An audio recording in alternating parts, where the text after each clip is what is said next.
So what's Hello. up, everyone? Welcome to Book Witches with a B. I am Urja, I'm Colleen. and we are talking about chapters 48 through 50. Nope. Yes.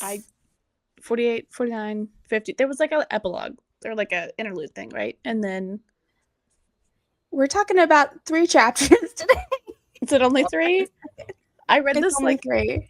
a week and a half ago, so I don't remember. It's only 3, and we're talking about chapters if I can get to the right page, because we're so 38 through 40, not There we go. 48 through 50. That's what I have notes There we on, go. so that's good. Yes, that's why I was confused. I confused myself by saying the wrong That's fine. 10, the wrong decade. I don't know what it's called for chapters. It's fine. Yeah. And as you can tell, we are ready to finish this book and have a nice little summer break for ourselves. Yes. I think it'll be nice. Yes, I would agree. I finally got the last like reporting government thing done at work that was like stressing me out. So like I'm officially done. Nice. With all of my government reporting. God bless. So that's amazing. Yeah. Some of that will be nice. Yeah, it's nice. And then like March is when end of March is going to be end of like all of like the where's my W-2 questions that we get. Yes. I have also got a lot of those, but most people have probably submitted it by now, or at least in the process of doing that. So hopefully. I was on the phone with a guy today who was trying to log into his employee portal through his Android, which I don't have an Android and I know that thing about them. Yep. And so he was like, why do I even need a security code? Like, I entered my password and stuff. What's the point of a security code? And I had to be like, sir, I can't shut it off because I'm not IT. But also, it's like, so you don't get hacked because your direct deposit information, social security number, sensitive information, address, phone number, like all of your sensitive information is there. Yep, correct. Anyways, I passed him off to IT and I didn't have to deal with it. But I was like, oh, if you had an iPhone, I would have been able to help. But yeah, it's fair. Fun stuff. Riveting, I know. We have jobs. Yeah, we have jobs. We have normal jobs. Okay, shall we get into it? Let's go. Okay, chapter 38 from Yasin's point of view. Everything points north, even death. So they are nearing the entrance to the tunnel that supposedly leads to his father's cabin. Alina has this moment where she's like, why is it so hot? Continuing our climate change conversation from last week. He's like, well, usually there are pretty hot summers here, but this is the hottest that it's been in that I've ever seen. They have this moment where he hears a mountain lark sing, and it sings 3 soft notes, and he tells her 3 notes means danger. And she's like, what does 1 note mean? And he goes, it means you run. Super casual. Yep, it's fine. Very casual. So they're making their way. He like recognizes where the entrance is. He reveals stone steps that are hidden behind a tree or something, some bushes. He has to find the right knot on the tree. Yeah, the right knot on the tree. It's secret like knot. Message. Yeah. Yeah. He's like, oh yeah, it's this thing. I got it. And then so Alina's like, how did you do that? And he goes, it pays to get out of Robbins every once in a while, which I was so sassy. I'm like, all right, Yasin. Yeah. So they're going through the tunnels and they're talking about the drilling. She can hear the drilling and she's like, I thought you said they weren't drilling in here. And he said they're not, but they're close. And then all of a sudden they hear a growl and it's nothing, I guess. So fun fact, first time I read this, I definitely thought it was like a big cat. And the second time I read it too. But I'm wrong. It's just like a thing, yeah. It's like a black blob is literally how it's described. It's like Abraxas. Yeah, Abraxas are like, I was picturing like the little, which they're a little more corporeal, but the little sprites from Spirited Away. The little black spidery sprite things. Mm-hmm. Yeah, so he like turns around and he sees this like black shadow thing moving, and then his hand hurts and basically scares the Brenny that Alina and Yasin are riding on, and they run off into the opposite direction, and he's trying to get away from whatever it was also, but also trying to like get her a hold of her Brenny, and he like reaches out and it's like maybe this side of his blackened fingers reaching for its eyes. The Brenny just stopped short, and then his stopped as well. um they're like they're like catching their breath after running from this thing, and he feels a little sick, and when he's just like breathing, counting to 3, and then they keep going. And so they're going through this tunnel, and he's like feeling along the wall for a smooth rock, and he pushes it, and the ceiling hinges open and rotten leaves fall in, and then they come out.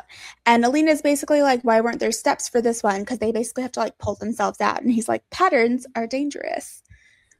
Which is some okay, so like I have a complaint about this. Just remind me to talk about this when we get to deep dive. Okay. While they're going through, he just just says like a Ravani like saying, bless the ones who carry. He doesn't know like why he says it, but he does. Alina is like, I thought you didn't believe in the Phoenix, and he said, he goes, maybe I'm just feeling nostalgic. And so they're going, and they finally see the top of a cabin peeking out of the mountainside, and they go in. Am I missing anything? I feel like not. I feel like you're fine. That's what I remember. There's a phoenix to the entrance, and Alina's like, are you supposed to do something? And he basically just he like covers the phoenix's eyes and is like, even man needs time away from their gods sometimes. Which is funny. And yeah, very funny. They get in, and basically like the cabin is basically the same as he remembers it, but it's also like different because it's full of ghosts. His mom and his dad are dead now, and he just like looking around, he sees where he had carved his initials in, and his father had also carved his initials in. He's just remembering a lot about his dad. And let's see, oh, this is longer than I thought it was. Sorry. It's okay. You're fine. It's a lot of like internal exposition almost. Yeah. Sure. They talk about,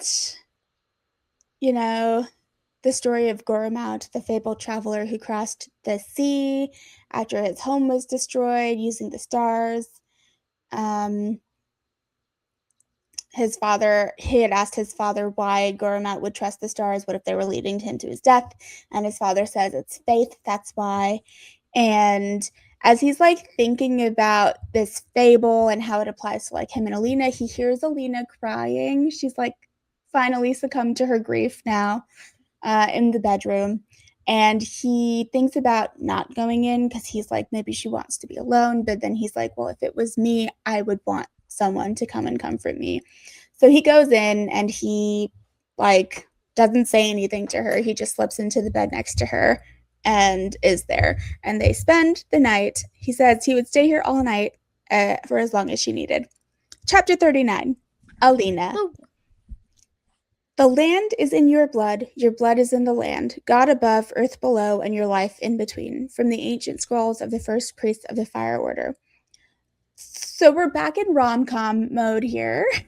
Yeah, we are. This is like that side quest episode where like you would like skip it if you're watching an anime because it's not relevant. It is kind of relevant to the plot, but not necessarily. You could kind of. Yeah. Alina wakes up, and she's real close to Yasin, and she's like, "Ooh." I forgot about this. And she's like, oh my God. And she's like, he's drooling on his pillow. That's really funny. She was like, oh my gosh, like I'm like snuggled up against him.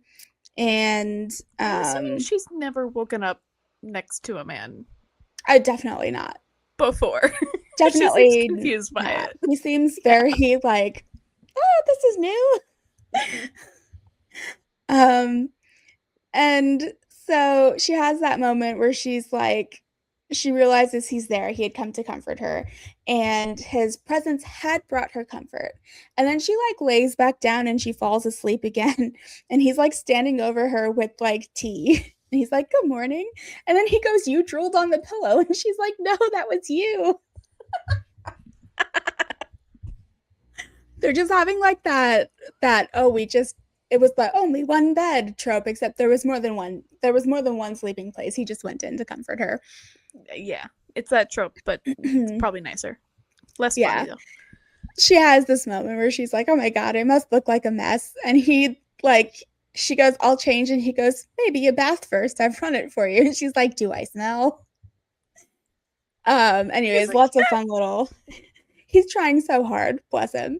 Um so she gets ready, she bathes, she gets ready. He's like completely stunned by how beautiful she is with her hair undone, not braided. She did not have the strength to braid her own hair because she's thinking about Verma, which is sad. And he's like, "You still look beautiful." Anyways, she's all of like, like the cute.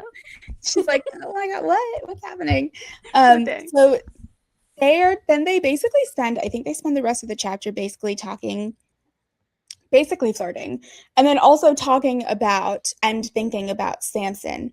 And Yasin is like, now that I've had time to think, I'm pretty sure you're right. I don't know if he actually wanted me to be free. He wanted me to use these tunnels and find the stuff, and like for him and for Robbins to defeat the Genthari.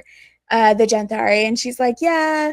And she's like, do you think that we could? And he's still like, I don't want to bring up the past again. And it doesn't matter what he wants. But he has this moment where he's like, did he really want me to be free? And Alina was like, he did love you. Like she remembers again that longing in Samson's face when he sees them together. And Yasin says, like, maybe that's what love is, like knowing that you're being used, but being willing to be used. They're having a very philosophical conversation. And There's a lot. also, and Alina's also like, you should find that ore though. You should do it. Um, let's see. Alina has this moment where she feels like the weight of the kingdom. Her kingdom's burning. Her people are in danger. The people who burned her kingdom are now coming to the mountain to take this metal that could destroy them. And she's like, I need air. I need to be alone. And she goes, he's like, I'll be right here. I love you. He doesn't say that, but he means it. Yeah. She goes and she basically practices her firebending. She's doing the dance forms, and she's like trying to understand the fire. And she has this moment where she's like, just this one little flame. It's crazy how like right now I understand the flame, but also like this is the same flame that like devoured my father. And she's then thinking about like finally understands that the weight of the kingdom, it's not just her people. She is really fighting for the good of people in general, as far as she knows. And she's like, that's the weight that drove my father to burn all of the priests. That's the weight that drove him to act the way that he did. And I finally understand him, and I finally understand that. Um, and then the flame wraps around her wrist like a bracelet, like a chain. That's that burning down the mountain to prevent people from finding the ore. That's what it is. Because she's like, that's the burden that I have. It's not right, but I know that it's what I have to do to prevent like Genthar from finding this ore and like literally destroying the world. And that's where it ends. Okay. Yeah. Yeah. Good. Chapter 40. Well, from Yasin's point of view. Rest thy weary head, wanderer, for you have found the honey of life, freedom. From the Odyssey of Goromount, a play. So Yasin watches Alina leave. He has half a mind to go after her, but he doesn't. He is looking back at the maps and looking at the mine. And he's like, even if oh yeah, they had talked about burning the mountain to the ground before she left. That was, Yasin was in on that thought. He's thinking about the consequences of burning the mountain and the cabin and everything to the ground. He didn't blame Alina for not wanting to. Their home was burning. She couldn't do anything about it. But he also thinks about how, like if he was tasked with doing it, he would have done a full recon. He would have gathered all of the information that he needed. Who's doing what? Where are they doing it? What are the different players on hand? And he's thinking about the Arahasin, about them coming to the mountain. He's more and more worried about him. He thinks about Samson being able to shake off the Arahasin because he joined the Genthari army, and how he and Alina have no protection from anyone, really, at all. Even if they reached the Black Scale, Samson wasn't there to lead them anymore.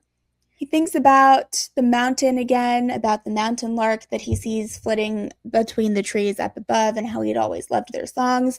And he thinks about the man that his father had been and the man that his father was trying to raise him to be. And he's like, he has this, it's like a dual thing where he's like, I'm nothing like who you wanted me to be, but I'm also kind of exactly like you. Like, you're the reason that I was so good at shooting. You taught me how to shoot, you taught me how to track. And like, I'm just an extension of who you made me, as opposed to who I used to be or who you wanted me to be. He takes off his shirt in the bathroom and looks at his arm. And it's not good. It's so bad. It's so really bad. He like has to put a towel in his mouth to keep himself from like screaming as he's like cleaning so his arm was infected, and now he's got like cuts and scratches and even more infection all over it. And he's like trying really hardly to like clean the wound and disinfect it, and then he's trying to stitch it up, and he like basically almost faints. And Alina comes in and she's like, "What are you doing?" And he's like, "I'm good." Like, and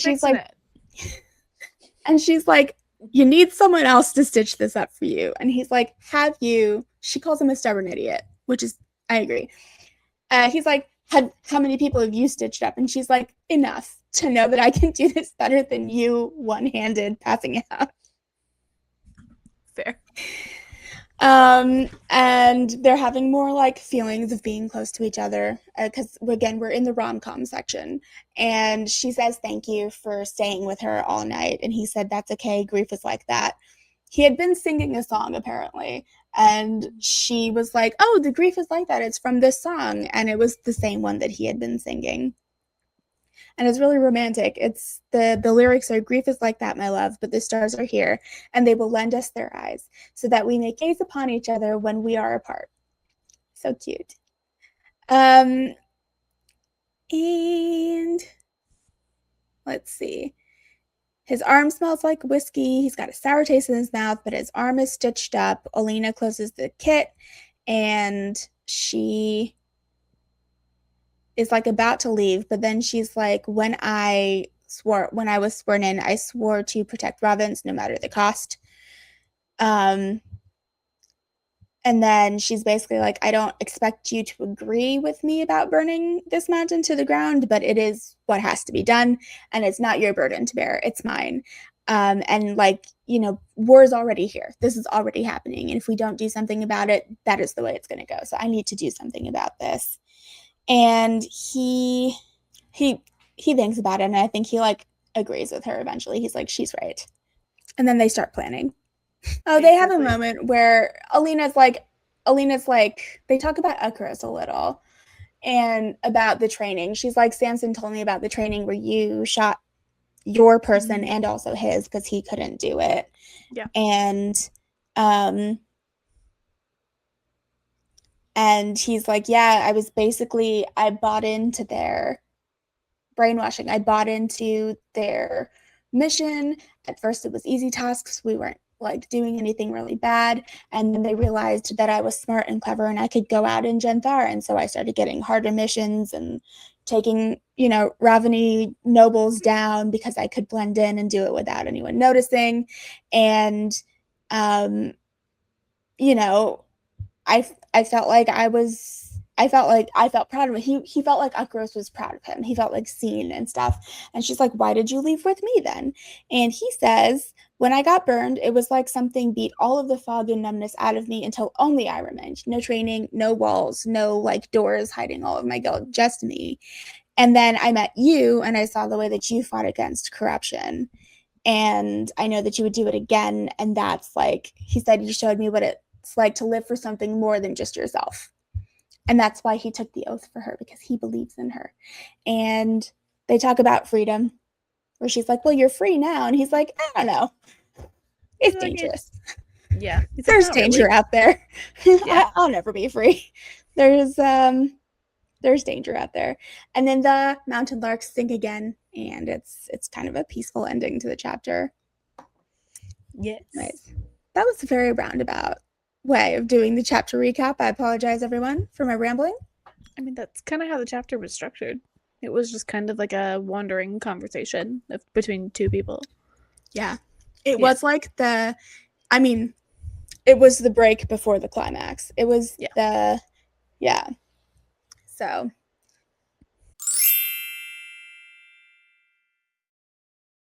Okay. Section superlatives.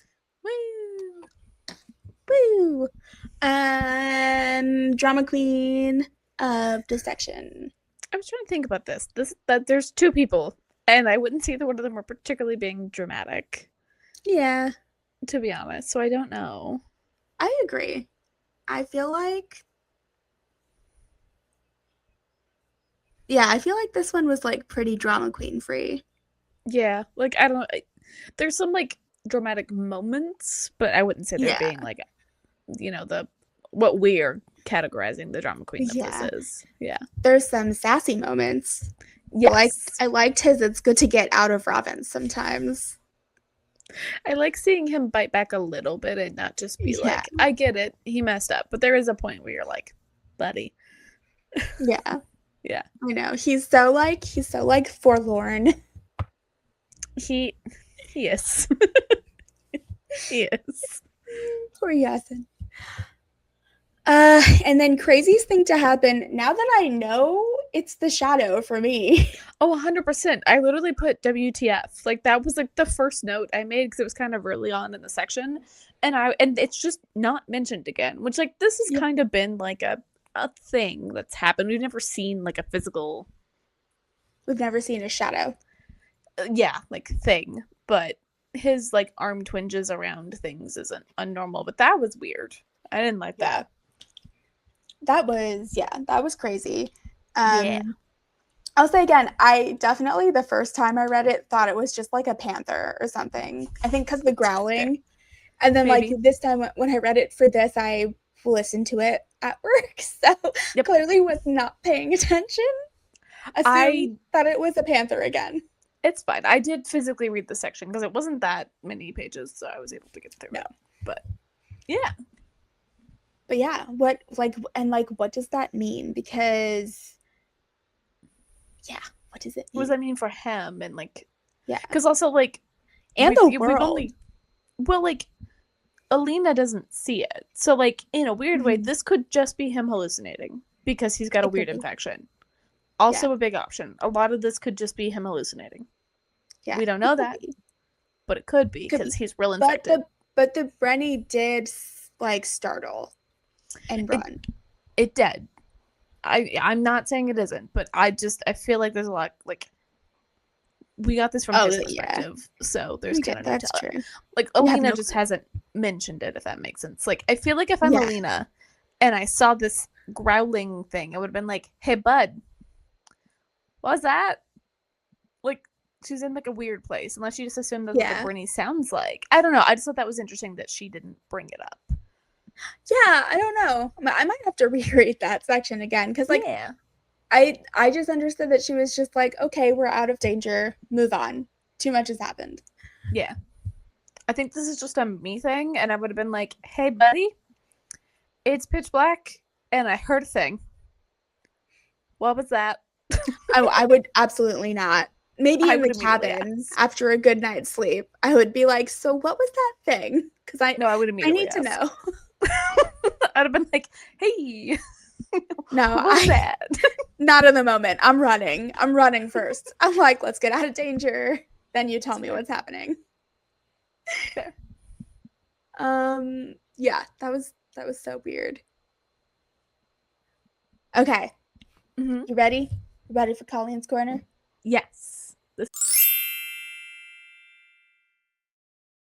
is me trying to Colleen's read my notes. corner. Because God bless Kindle and their sheer lack of, like, the typing speed on this thing is way slower than my typing speed, so it just doesn't. Yeah, it like misses It some misses a letters lot here of and there. keys. So I'm trying to think.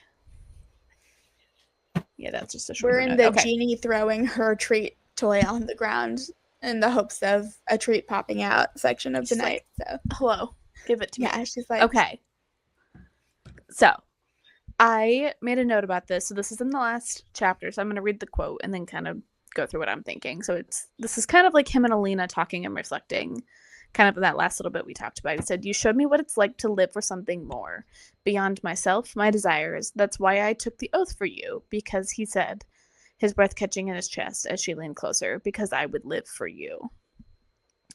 And it is very sweet. But something that I made a note of that I thought was kind of interesting, that I think is shown in this section, but maybe I've talked about it a little bit, but not a lot. It says he was poor and always told to look out for himself. So he was always looking inward, but Alina had the privilege of comfort, so she could look out for others. So I know I'm hard on him, and that's not the point of this necessarily, but I do think understanding. I don't like his. I don't know. This is my like. I don't like his thing of being like, "I'm doing it all for you," and he's like, "You've always been so selfless," and I'm like, "Well, she's had the privilege, like the whole like old school proletariat. What do they call mm-hmm. them? The populist, like the populist movement and things were started by rich. Like Yes. what was it? Like Teddy Roosevelt was in that like populist You are progressive. That asking is the what I'm wrong looking girl. for. I am not.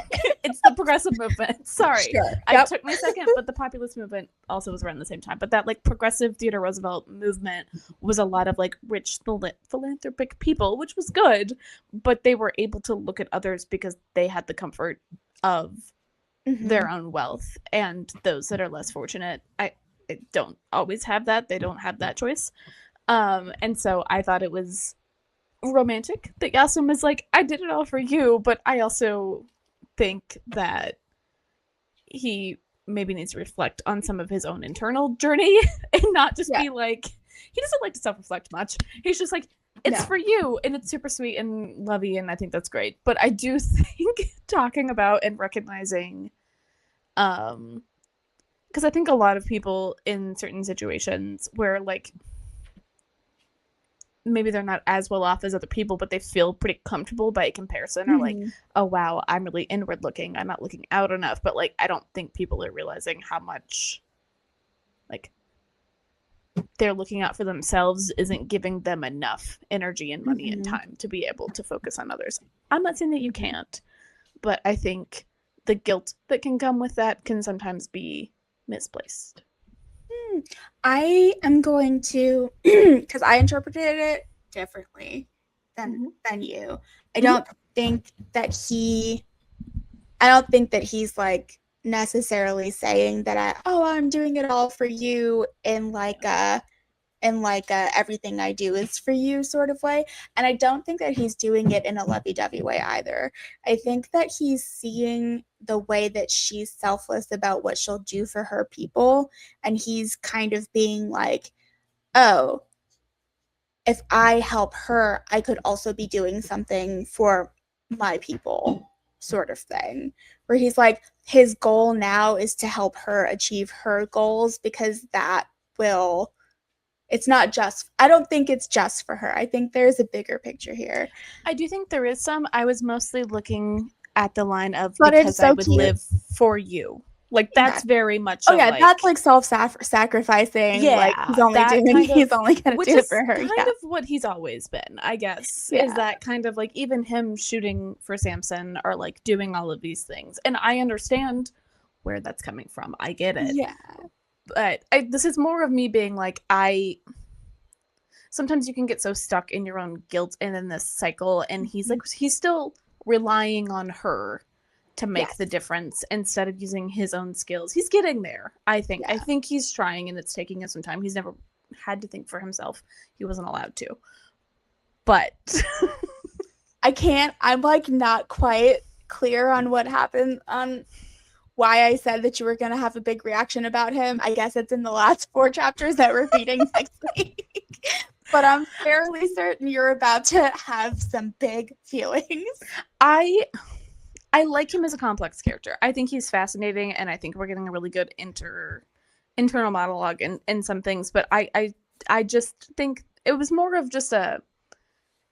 I think if you're somebody who, and maybe again because he is a lot like me in a lot of, not in loyalty aspects, but in some of the other internal aspects, where I am a person that is frequently like, which I probably am not doing enough, but like, I'm not doing enough to help, I'm not doing these things. When you're one of those types of people, sometimes I get stuck in that guilt cycle to the point that I actually don't help because I'm so guilty over the fact that I don't help that I don't want to think about it, if that makes sense. And so it makes complete sense. Yeah, which is an easy trap to fall into, and people who want you to fall into that trap are expecting you to do that, if that makes sense.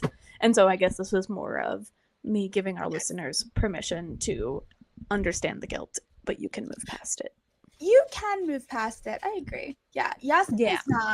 He's still not. He needs to be safe, I think, for like a couple more years before he can.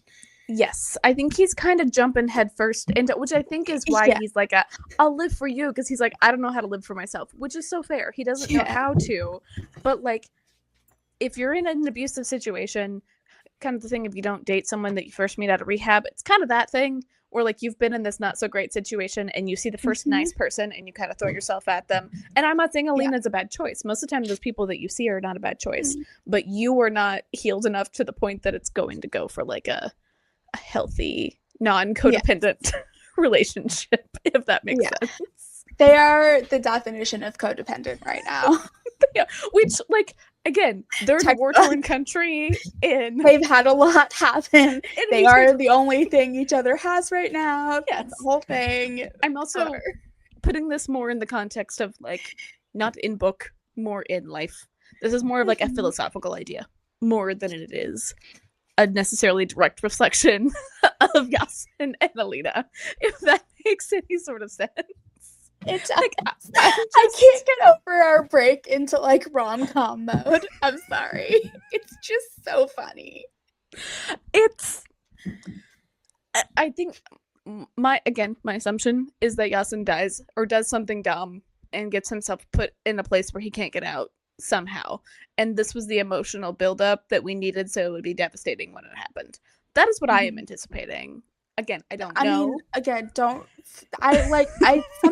I don't know what happened. I moved back from New Jersey after 9 months. That's what happened. All thoughts just, you know, really torn out of my brain. But no, they're big.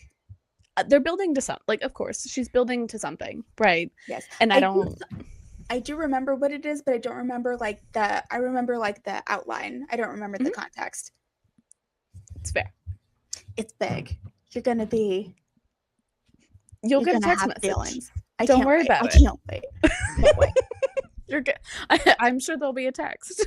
I'm so excited. And then like as soon as I'm finished reading this book, I'm not even gonna wait for us to record. I am downloading. Oh, I am starting Burning Queen immediately. I cannot wait. Same, because I know that crux is gonna happen, and I'm gonna be like, no. Yeah. But luckily, I don't have to wait. I can, which we will have to wait at the end of Burning Queen, whatever that is, because it's a trilogy, if I remember. It is, yeah. I mean, I have waited 2 years. That is fair. I have not. When I didn't have to. Could have read it when it came out, but I think we had already decided that this was gonna be our season. Had we? I couldn't remember. Yeah. Anyway, sorry, back to your corner. I just keep hijacking your corner.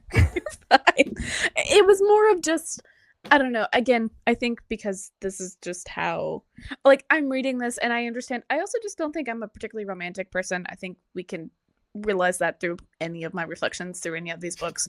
Like, I'm a very, like, there's a reason I like the Pride and Prejudice of the romances. It's a very practical romance. That's kind of more my vibe. So I think some of it's also just like I struggle with mushy scenes. But I just liked the idea of, I think, I'm not saying he shouldn't have guilt. I just think maybe he's misplacing the guilt in the wrong spot. Mm-hmm. That's it. Yeah, Yeah. I agree.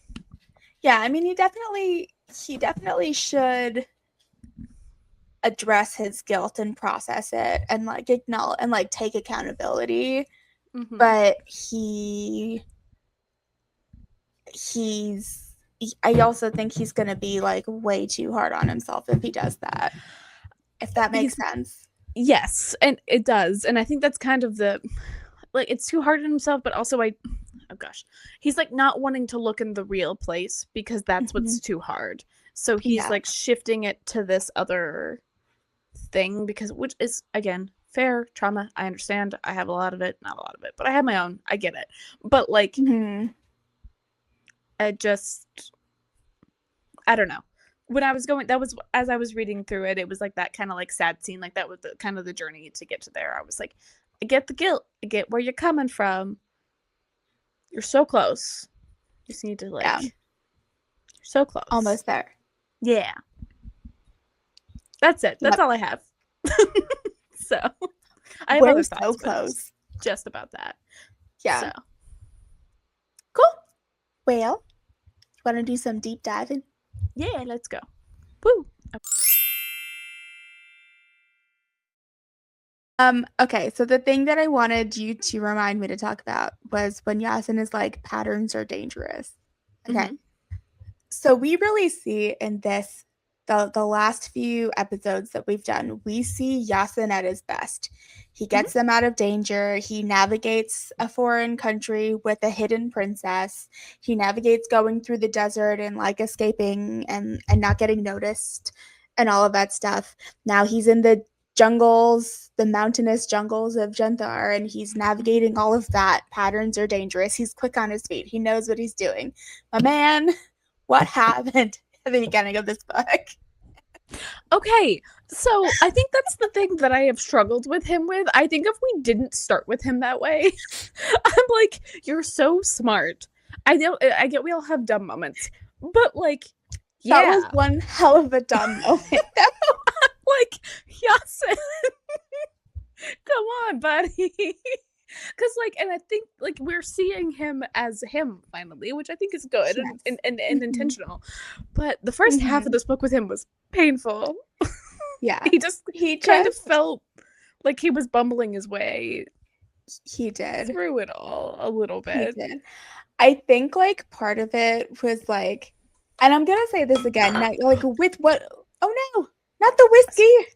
It is the whiskey. Actually, I don't have anything to like particularly sop this up with. How do I? Okay. So yeah. So I think like when I'm gonna say it again because I said now that we have the context of who he is and who he can be. When Yep. we met Yasin Knight, he was all he was thinking about was this is the last mission. This is the last mission. This is the last mission. Don't screw it up. I'll finally be free. This is the last mission. And I think he jinxed himself so Yep. bad. He Yep. tripped He himself overthought up. it. He psyched himself up. Yep. Yeah, he overthought it. And from the moment the fire leaps on him, because that's what it did, we know now. The fire Yeah. attacked him. It came for From him. Yeah. from the moment the fire attacks him, I think he's just in an endless downward spiral Yeah. until so like downward spiral. He's basically not. He's like sleepwalking through finding Sam and go. He like goes on this. He agrees to this assignment. He goes to this kingdom that's also got a lot of mixed up emotions for him. He's not processing any of it. It's all locked away. Yep. And because it's all locked away, he's also locked his brain away. His brain's not there either. I think he did that by mistake. I think so too. Yeah. And like I do think that like being around Samson woke him up a little bit, but I think Mm-hmm. that Alina and Firma had a huge part in like Yeah. bringing him back to who he was. Yeah. But like now that we know, I also think that it's not bringing him back to who he was as Yasin Knight or Cassian, whatever his alias is, the Arohasan agent, it's Yasin Knight, the boy before he, joined the Arohasan. I think like it's like pulling him all the way back. Which is a journey. Bless him. Yeah. So I think he's just been like downward spiraling. And then the moment where we've talked about this all the time. I'm useless if someone else can take care of me. But if I'm the one who has to take care, then I'm on it. Yeah, I'm great at that. Yeah, no, I agree. I'm the same And way. I think that he's like, oh, it's me now. I have to take care of this person. She cannot die. I must make her live. We're going to do this. And that's where he finally turns himself back on a little bit. Yeah. He's like, I'm ready. I'm ready. Do it. He's like bodybuilder, puts on his tool belt. I'm ready. No, I would agree with him. Like, oh my gosh, poor Yasin. This whole book. I feel like you maybe understand a little bit better now why from the get-go I've been so soft on him. Yeah, I understand it. I still don't like betrayal. I will still die on that hill. But no, I get it. Fine. I meant from the beginning. Like in the beginning when you were like, nah, I don't like him. He's dumb. And I was like, no. I know. I was just I think he is dumb, but it's complicated. It is complicated. I think I don't know, in my head, and I know that was not the intention, but I'm just picturing like just a dude going boop, boop, boop, boop, boop, boop, boop. I'm doing a spy.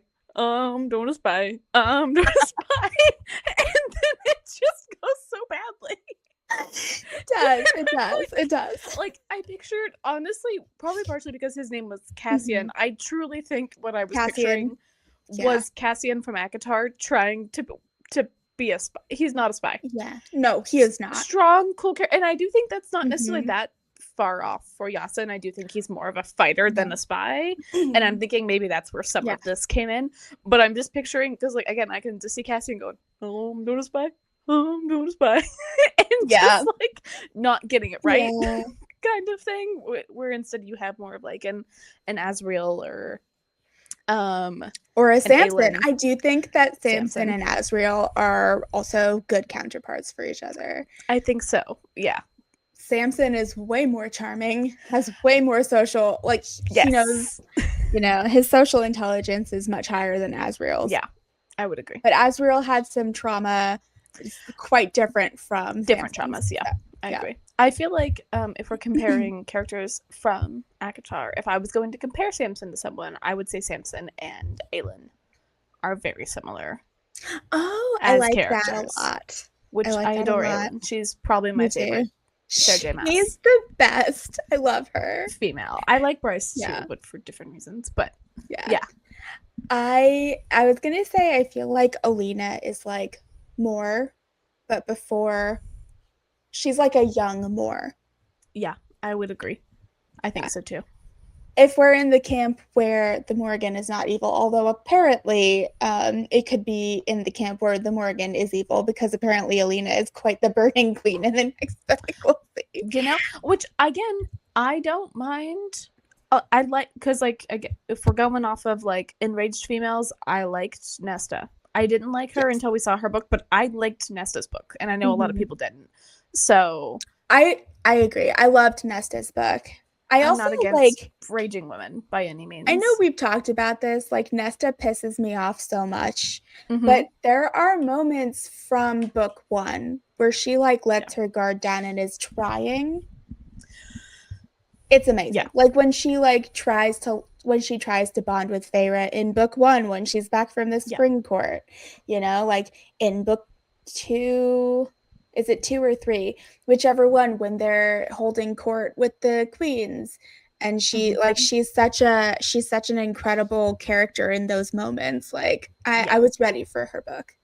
I was too. I'm also an eldest child, so I think I understand the rage and motivation a little bit more than I did I struggled more with Elena in those books, actually, because her motivations were not ones that I related to. Elaine? Elaine. Yes. Okay. My brain was like, it's not Alina. It's Elaine something. It's Elena. Elena. You can tell it's been a bit. Probably need to reread before the new books. Oh yes. Been a Yeah. bit since I've read them. But yes, I hope you can see now why I was like, but Yasin, No, I it's get not it. his fault. I don't overly. I mean, I do. I don't overly dislike him. I don't always like his choices, which he's very human. That's fine. That's how I feel That's about people in fine. general. That's okay. Like he's a very He human didn't person. he didn't mean to be an idiot. It just sort of happened. He's not quite Leo, you know. Like Leo, so happy. Like not to like. Could be also so happy Not when he to died. speak ill of the dead, but like he's fictional. yeah. It's fine. He's rough. I don't know. I felt like he deserved his death in a way. So yes, I wasn't sad. I was shocked and I was sad for Alina, but I wasn't sad for myself. yes, I was sad for her and the loss of someone that I do think loved her in a complicated way, in the only way that she knew how to accept love, which explains a lot. But yeah, it really explains why she's all like, "Ooh, that Yasin though." It does. I do think Yasin is a young Leo. Like I think what Leo was before I'm gonna his be honest with mom you. died. I think Leo was a lot more charming. That's fair. I do think so, but I feel like there was an element of like there were some things. I think her mom was the charming one, and he got by because he picked a very charming wife. Like I think he's got some charisma to him, because like we saw Yasin have charisma in Janthar. He was good at handling people. He was. I just think that Leo went a little, off the rails because of, pressure and the whatever entity he swore himself to. For sure. Which I might have to take Janie out. Yeah, that's fine. Give me 5 minutes. Hopefully it won't take that long, but no worries. I'll be back. Okay. Okay. Other things we need to talk about. So their big plan is to burn down the mountain. It's not a great plan. I'm gonna be honest. I have that my notes are about this plan. Okay. So please go ahead. So she's like, burning the mountain wasn't right. She knew that, but it was necessary. And she's just like, because that's what my father would have done. And I'm like, I understand that she needs to protect her people, but she should honestly not be listening to her father as much. She can tell that he was wrong, but just ignored it. She's going down the same path, which is just like, I understand. I don't doubt her reasoning. I just feel like she's like, yeah, I'll just burn all of it. And I'm like, hey, maybe just burn the mines. Yeah. Like, the mine shafts are connected. To be honest with you, if you shove some stuff down there, I don't know. I guess is probably will blow up the mountain. But I'm just, I just feel like she's doing a lot of reflecting of like, I understand my father fully now. And I'm like, no, this is just the trauma of losing him like 3 days ago. Like, you don't want to be your dad, I promise. No. Yeah. Yes. Yeah. I also think yeah, I think some of Yasin's like main counterpoints to burning down, I think there's like 2 categories of counterpoints to burning down the mountain. The first one is, what about all of the people whose livelihoods you will be destroying? Yeah. The people who rely on the money that comes in from the soldiers staying there, from the mines working, like from that work and stuff. You're not only it's not like a victimless crime. You're going to be hurting a lot of people. Forget killing people. You'll be killing some people, but you're also going to be destroying the livelihood of these innocent people who we have gone and talked with and interacted with and met, who you also saw are just people. And you've commented on the fact that they are, in fact, just people. They're civilians. And then his second category is like, just because our fathers did it doesn't mean we need to. Nope. It's not necessary. Fun fact. It's not. The sins of the father do not need to be passed on to the child. Nope. No, they do not. I just feel like she only knows burn. which is the same thing with She, Leo. Like, all I got, burn. And I'm like, I know it's the fire. That's the point, right? It's the madness. He told her, it's the madness, but you'll have me. You'll have Yasin. You'll have other people. Listen to them. Even her father was like, go listen. It makes you crazy. Yeah. Jeannie, it's in our room. Go get your stuff from our room. You know where it is. Sorry, Jeannie's acting up. It's okay. Oh, she wants the tennis balls. Oh my god, this dog. Yes. I think like this is one good. Honestly, this is just a conversation between you and me, and I am Alina and you are Yasin, where I'm like, burn it to the ground. And you're like, there's a couple reasons why you might not want to do that. Let's burn. I'm like, no, let's make it cold. So again, your burn, I am calculated dice. If I make a plan, it is well thought out. It'll hurt just as much or the same. That's what I was trying to say. It just won't be as immediate. It's a long con. Yeah, it's the long con. I'm like, we're like, this is where like I see Alina and I appreciate her because again, in Jeannie, shut up. She's singing for us. Be quiet. I appreciate Alina because like I will say for myself, I do think very quickly. I do a lot of my burn impulses. I do make myself sit down and think about them. Not all of them, but I never have regrets. So, but I think like she is taking the time to like think about everything. She just comes to her conclusion very quickly, and I think that she's a little bit misguided in her thinking about it. Whereas like Yasin has very Yasin has very logical reasons to not do that. I don't think that he disagrees that Genthar shouldn't find the ore. Yeah. You know what I mean? But I think he agrees that that would be devastating. Yeah. I also don't think that that's going to just stop them from finding it. Like, no. That was also my thought. I was like, I just feel like it's not, how do I put this? I think it'll just make her feel better, like she's doing something, but I don't know in the long run how effective it's going to be, if that makes sense. Yeah, no, I agree. Plus, like, I mean, I know that Yasin has an idea of where the ore might be, but they don't know where it is.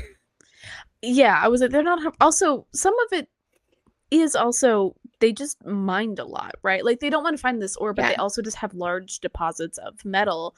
And she's like, well, I have to destroy that. And I'm like, it's a country of metal. Do you not think that they can't just find they more can metal? find more. Like the ore really isn't the struggle. And like they're excited about it because they did their jobs and they probably don't get ore this far out that much, to be honest with you.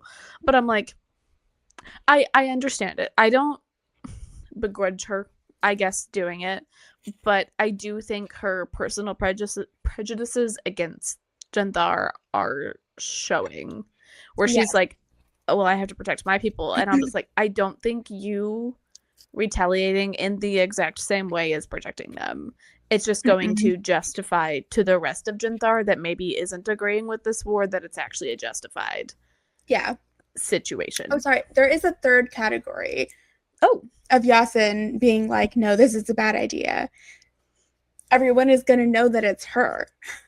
Oh, yeah. They're going to know where she is immediately. Yeah. Jeannie, get out of here. She's like, hello? Hello? One more.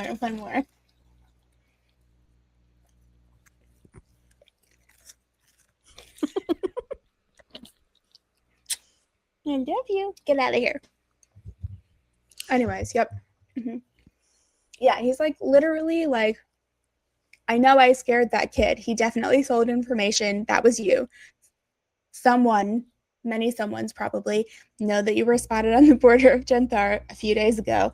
If an inferno breaks out on these mountainsides, everyone is gonna know that it's you. Yeah, they're probably already on their way anyway. Because they know you're with me. They know this is where my dad was. Like, it's not... They're here, basically. Like, I need to to think about it. Yeah. Yeah. Yeah. Again, don't blame her. Understand it. I understand that she's like, this is my only option because I don't have time to do the other one. But I think in the long run, she's gonna regret it. I think so too. Yeah. Okay. And do we want to talk about, did you have any other notes about this? That was kind of the main thing I had, was I just don't think she needs to listen to her father's voice in her head as much as she does. Everything else I have is just like, I highlighted it because I liked the section. Do you want to talk about the shadow that's most definitely not a panther? Oh yeah, just the blobby thing that we don't know what it is. Yeah, I don't know. It's like such a fleeting thing that we don't get a lot of context. I do think it's important because his hand, like, twinges. Which, if we're going off of that, Alina is a certain type of fire or whatever. Whatever that, like, vengeful fire version maybe is more. Like, it may seem like it's in Alina, but I'm wondering if it's not maybe more in Yasin.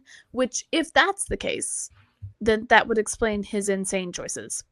Basically, from the moment that it touched him. It would explain his bumbly weirdness, if that makes sense. Yeah, where, like, it's kind of like taking control of him a little bit. What if that came from him? What if it, like, yumped out of him, out of his arm? Because his arm is black. Yeah. From, like, damage, we think. But what if it's not an infection? What if it's an infestation? I love this. Because, okay, so I think that even if Alina is the third kind of love, the current third kind of fire, which is, like, we think love, I think that can still be rageful. Oh yeah, no, people get crimes of passion are the most common. Yes, I still think that can be rageful. I think that going off of what you're saying right now, that we have the Phoenix, we have love, whatever that means, and then we have this mysterious thing that's not the Phoenix that tricked Alibor, that's evil and it's bad, and that's what's infested Yasin, and that's what's in him, and that's what jumped out of him at the cave. Yeah. Aparna, are you listening? Because I gotta know. She's probably like, no. She's like, that's, like, not even close. Like, that's actually an insane thought. How did you get there? But, like, we don't know. Yeah, whatever. We think it's kind of fun. Yeah. Teeny. Oh. She's like, give me more cheese balls. Please, I want some more. Hi, Teeny girl. That's me with my cat, just, like, absolutely having to, like, physically force his head away from my plate today. Yeah. I had to wrestle with my cat, which is harder than you would think, to be honest. He's like a strong noodle. He's strong. And you don't want to, like, snap his neck, so you're just trying to, like, push. And he's like, no. It's a real he's journey. like... He's very like noodly. He can switch and bait you very, yeah. Yeah. Very much so. Anyhow. So, yeah. I said crunch very loudly. Get out of here, Jeannie. I'm so, yeah, like, how insane is it? I've read this is my second time reading this book, and I thought it was a panther. I don't know, my brain was just like, yeah, it's a cat. I mean, if it's typically a black thing that's growling, it probably, I would assume in an Indian context, it probably is a panther. Typically, I would assume. I just, like, assumed. We're in I think the only reason that I didn't jump to that conclusion is because they were in the mountain at this point, and I was like, yeah, no, that's fair. Cats don't like mountains. I mean, they do with mountain lions, but, like, you know what I mean? They're not, like, in tunnels. It's not like in. Yeah. We're in the secret tunnel part of the book. I just connected that. Secret tunnels. Wait. That's where we are. It is where we are, especially because it's the tale of two lovers. Yep. Oh, it is. Yeah. It is. Yeah. You're right. It's not gonna end well. If it's that tale, it's not. That one does not end happy. Great song though. Through the mountain. Secret, secret, secret, secret. Ta-da! Yeah. I very recently finished rewatching Avatar, and then I just started it again. You have a lovely habit of doing that. I do.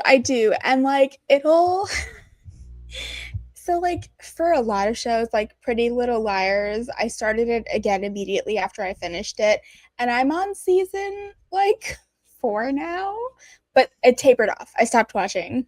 I'm done now, like with my rewatch. The next time I rewatch it, I'll start from the beginning again.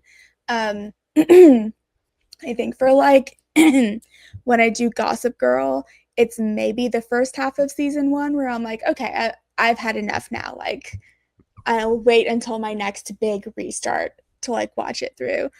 But Avatar: The Last Airbender and Gilmore Girls are my 2 shows that they're just like always on a loop forever. Sure. Yeah. Although I have taken a break from Gilmore Girls recently because Rory got so annoying. That is the reason I have not watched Gilmore Girls, to be honest with you. I like Lorelai. Rory annoys me in pretty much everything I've seen her. All the clips. And I struggle. But have you never seen the whole thing? Like, have you not watched it?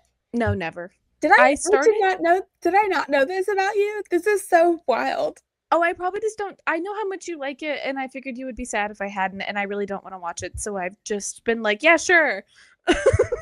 All I'm gonna say is but like, here's the thing though, because you're missing out big on Luke Danes.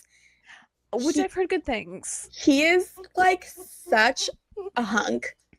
I can't even episodes, if that makes sense. Like, I've watched it, like, because like my college roommates and stuff would watch it, and I would watch episodes with them, and like it was fine.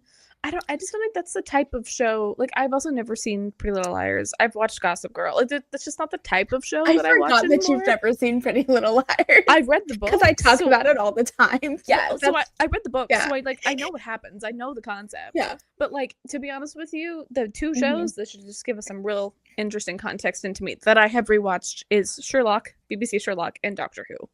Those are the 2 that I rewatch all the time. That's very fair. So I've been on this British late night TV binge kind of thing with a bunch of British comedians put in variously weird situations. That's kind of what I've been on.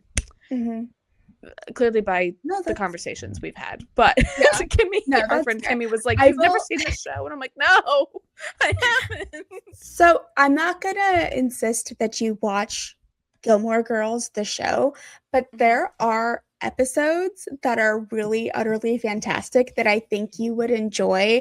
And like, forget Lorelai, forget Luke Danes, you're missing out on Emily Gilmore, the best character in the show.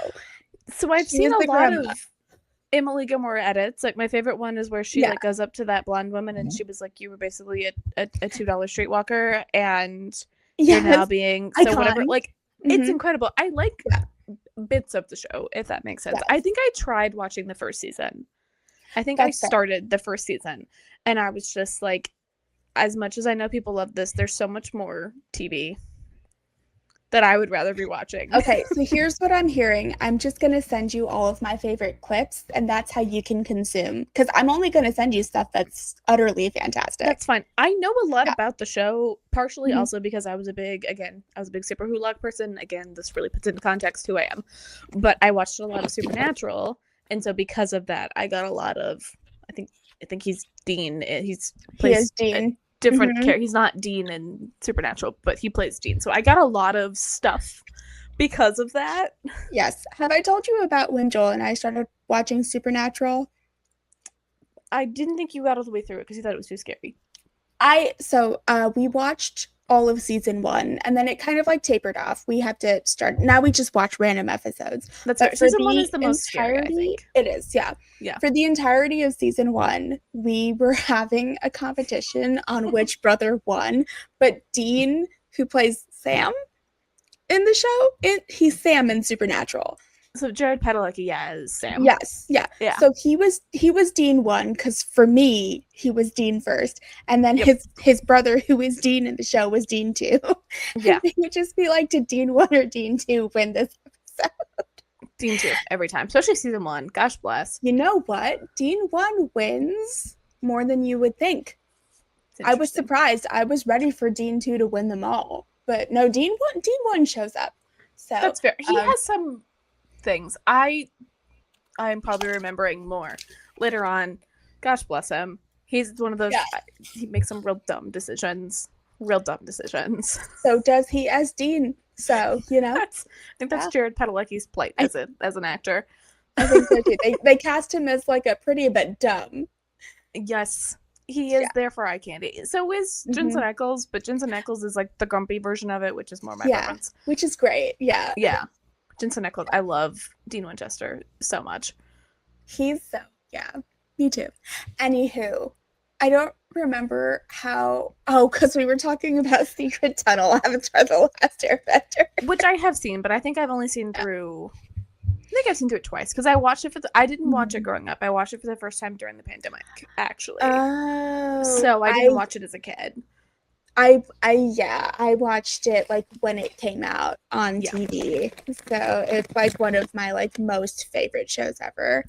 I really loved it. Like it held up which is saying something because I've tried to go back and watch a lot of like that's why I've watched like certain episodes of Gilmore. Shows that are nostalgic for certain people. I have tried. It has not always panned out depending, but that one held up really well. Have you seen Friends? Not all of it, but I've seen a good chunk of it. I think I got up to where I can't think of Courtney Cox's character's name right now. Monica started dating Tom Selleck, and I finished that section. You haven't even gotten to her and Chandler? I know of her and Chandler, and I've seen episodes, but I didn't watch it all the way through, if that makes sense. Like, I've seen those episodes. My college roommates liked it a lot. It was her, like, now husband's, I think, favorite show. So, like, I would come in and would watch, like, episodes with them. Again, another show that I've seen a lot of, but I've never sat down and watched it all the way through. So, I saw Friends for the first time in college. And I remember I was living in an apartment with 4 other girls at this point in time, which was, like, basically a nightmare. It was not a group of girls. It was basically a nightmare. And I mean, I was like friendly with all of them, but I get what you mean. Yeah. The dynamics were interesting. They were off. Yeah. But there was like a 2-month stretch where all of us were watching Friends and we were all at different points in the show, and you would just hear like the theme song going off in everyone's room at different times of the day. That's really funny. Yeah, that's good. That was my experience with Grey's Anatomy in college. Is I did not finish Grey's Anatomy because it made me have a mental breakdown. I was sobbing so hard that I like accidentally set a friend of mine into a panic. I've never seen it. It's so good, but it's heartbreaking. Like I literally don't think I got through. I'm not gonna watch it. Yeah, it's so like it's that I probably will watch it now. To be honest with you, I would like to go back and start it over again because I'm a little bit more mentally healthy. But Unstable College Students, which was the show when I was in college for people to watch, do not watch that show. It is devastating. So I can see that. Yeah, another one that the girls' apartment we're all watching at the same time was Gossip Girl, and that one there were like 3 of us that were like actually friends, sort of. There were me and one other girl were like actual friends, and then me and this other girl were actual friends, and they were only sometimes friends with each other. So it was during one of the stretches when they were also friends, we found out that we were all rewatching Gossip Girl, so we were just like, who's like the earliest on, and we just started watching it together. And one of the girls had this thing where, I think I've told you this, instead of saying XOXO Gossip Girl, she would be like, XOXO Gossip Squirrel. Like squirrel. I don't think you've ever told me that. I haven't. And so now every time XOXO Gossip Girl is anywhere, my brain just says Gossip Squirrel. That's so fun.